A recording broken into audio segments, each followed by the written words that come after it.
many more weeks left? I don't know. Still 4. No. All right. I don't know how I feel about this chapter. We'll see.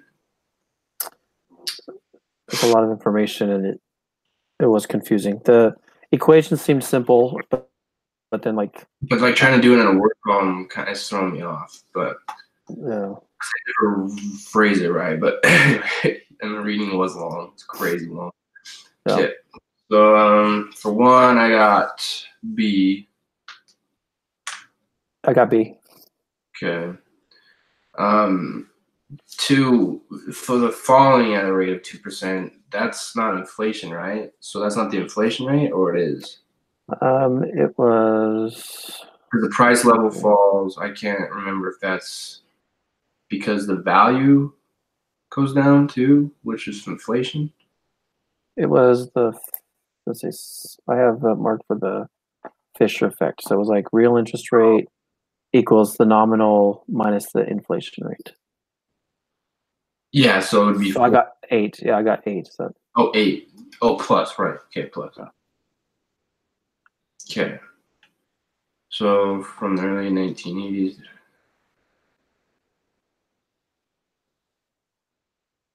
I got A. Yeah, because they got under control. I remember that from reading. Okay. The evidence from hyperinflation in case of money growth inflation are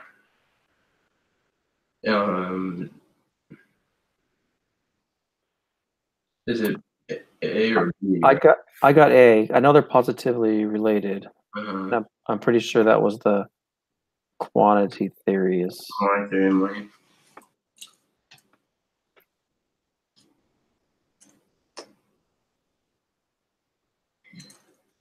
Yeah. Yeah, I think that's A. Okay, if the CPI rises, the number of dollars needed to buy a representative basket of good. Got B on that one. Yeah, increases and so value. Which the following events could explain a shift in the money supply from MS to MS2? That's an increase in value of money, right? No. It's open market. No, this one from the graph here. Yeah, so I got C. Purchase. Because the Feds purchase the bonds or whatever, and that increases the money supply. Yep. Okay.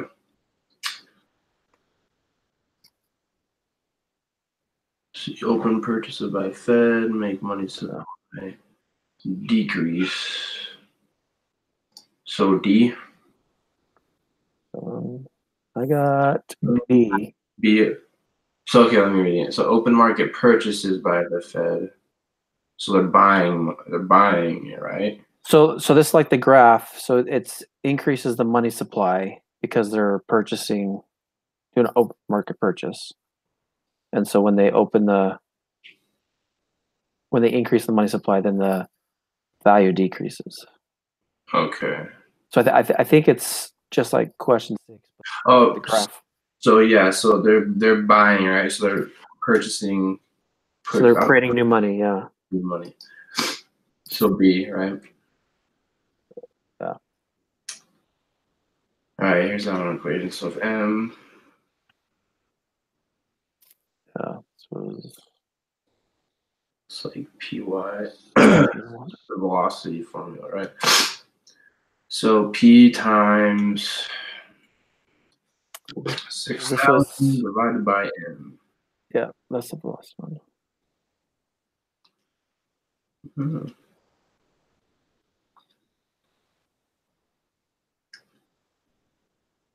By 2,000. So I got A. Yep, 6.75. That's what I got. Okay, so price level is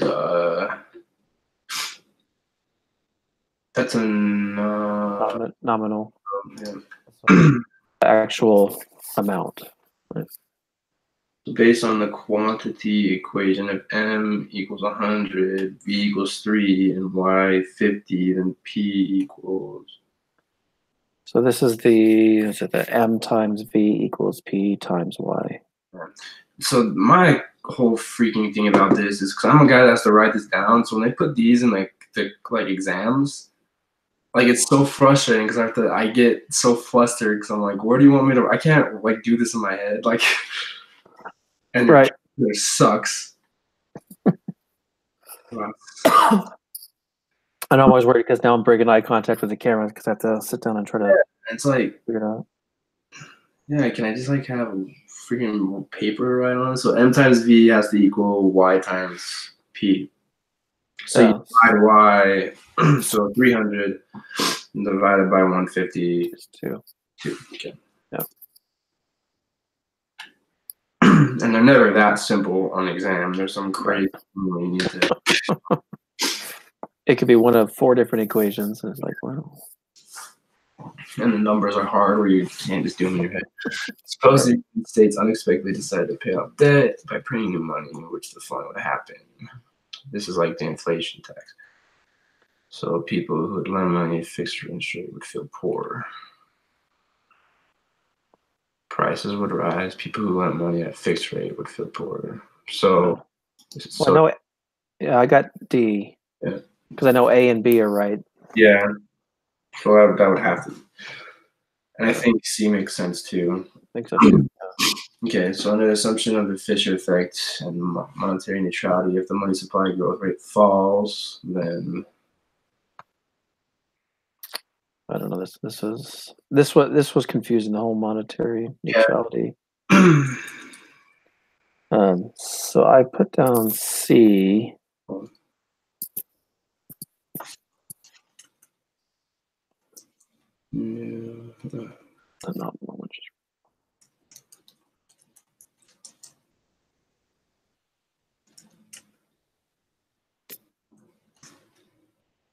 And of course, the PowerPoint doesn't have anything on it.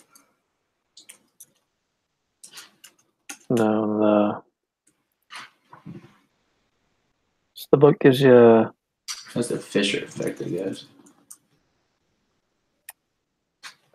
Yeah, so it's like the real interest rate equals the nominal interest rate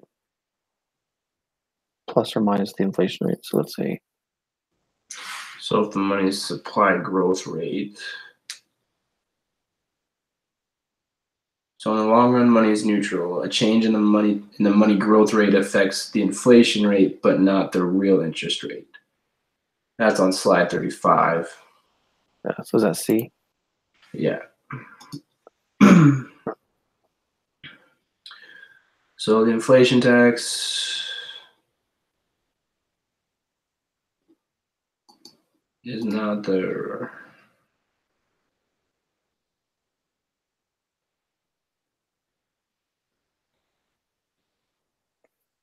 All right, so I got, let's see, C.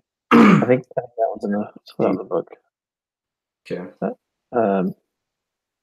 C, it's on the 17.1G. Well, that's frustrating because you could kind of argue B's right too, but I don't think A's right. So that's dumb. But okay. Yeah, the book says when the government raises revenue by printing money, it is said to levy an inflation tax. Yeah, I think C too. Okay.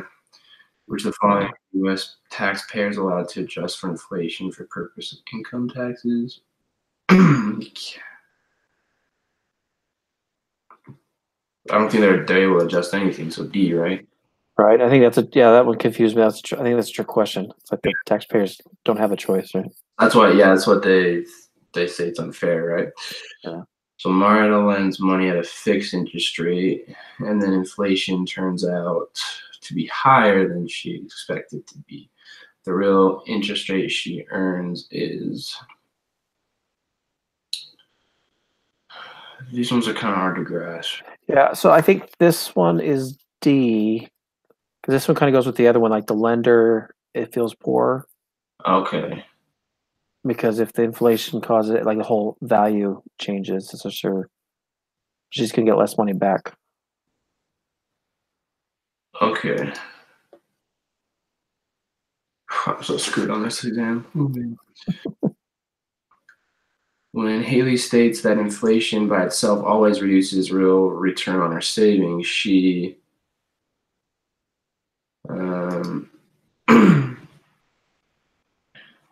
has expressed the idea of inflation tax. I think it's A, right? I think it's C. Was committed. Oh, the fallacy. Fallacy. Mm-hmm. Let's see. Because I think that fallacy is about the savings or the value of the savings or something, right? Inflation. Most people think inflation erodes real incomes, but inflation is a general increase in prices of the people who buy and the things they sell. Itself. So real incomes are determined by real income. Okay. Because it's not. Yeah, it's not the shoe leather. It's not the menu. And then we just defined the inflation tax was. Okay. The inflation tax was when the government prints money. Yeah. Okay. 17.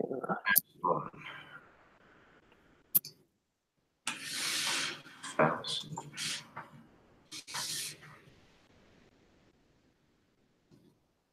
People go to the bank and frequently to reduce currency when inflation is high. Sacrificing time, that's the shoe leather cost. That's a shoe leather, yeah. So indexing the tax system to take into account the effects of inflation would by itself.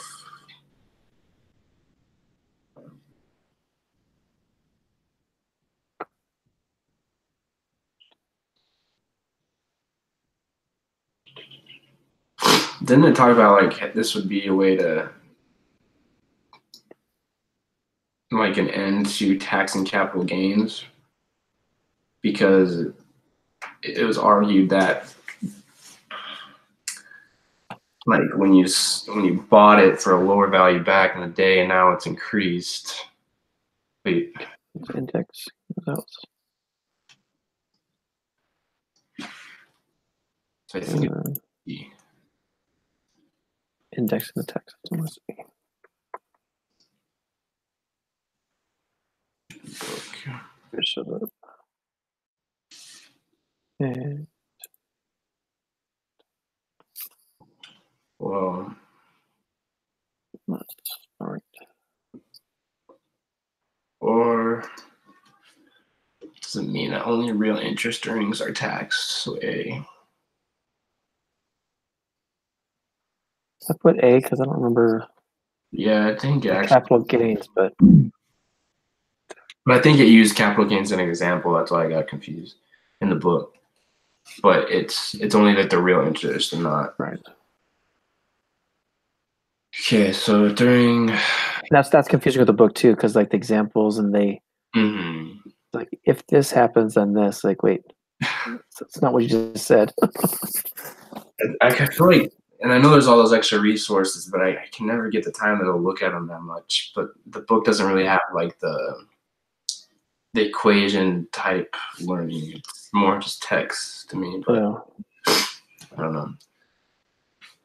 So during the last tax year, you lent money at a nominal rate of 6%. Actual inflation was 1%, but people had been expecting 1.5. This difference between actual and expected inflation. So nominal is 6%. Actual inflation was 1. So like the real interest. So expected 1.5. This one I don't remember. I was trying to go back in the book and find it, so I couldn't find this one.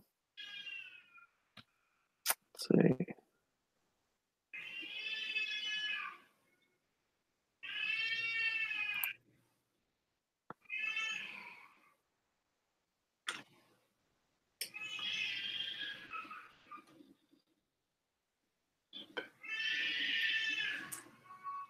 expected.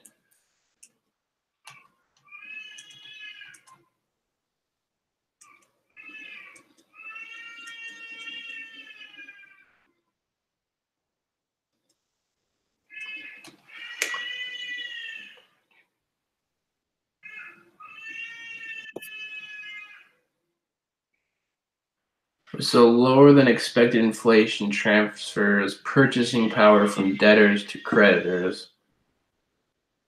And then so it's lower, right? So it's A or B. Yeah, because it's low. Are you in the PowerPoint? Yeah, on slide 48.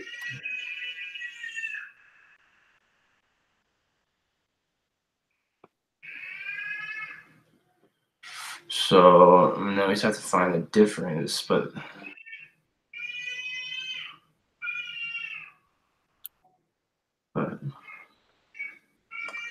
Percentage is higher. So is it?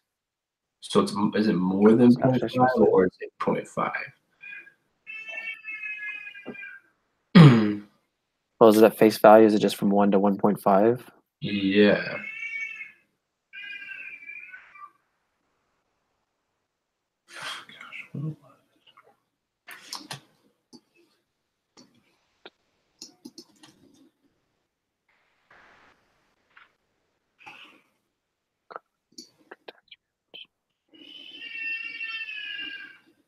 So the 6% doesn't mean anything. No.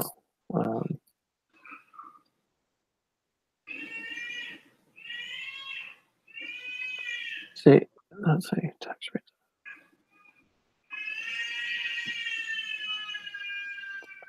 I think it's just an like the straight up 0.5. It's not more than. I don't see how it can be.